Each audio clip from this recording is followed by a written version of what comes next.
নির্বাচন কমিশন ঠিকমতো কাজ করলে ডিসেম্বর ৯ জুন জুলাইয়ের মধ্যে নির্বাচন দেওয়া সম্ভব বলে মন্তব্য করেছেন বিএনপির সিনিয়র যুগ্ম মহাসচিব রুহুল কবির রিজভী। সকালে রাজশাহীর ভুবন মোহন পার্কে আমরা বিএনপি পরিবার আয়োজনে জুলাই আন্দোলনে রাজশাহী ও চাঁপাইনবাবগঞ্জের শহীদ পরিবার ও আহতদের সাথে সৌজন্য সাক্ষাৎ অনুষ্ঠানে কথা বলেন তিনি।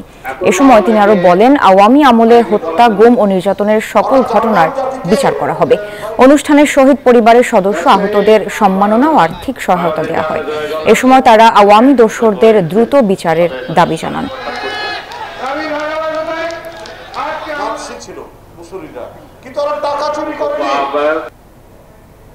সরকারের ঘনিষ্ঠ কেউ কেউ বলেন যে ডিসেম্বরের মধ্যে ইলেকশন করা কঠিন। তো কেন কঠিন হবে?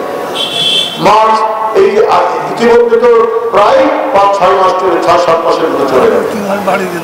এখনো আমরা কি বলে যে ৯-১০ মাসের মতো বাকি আছে। তো নির্বাচন করতে এত সময় লাগবে।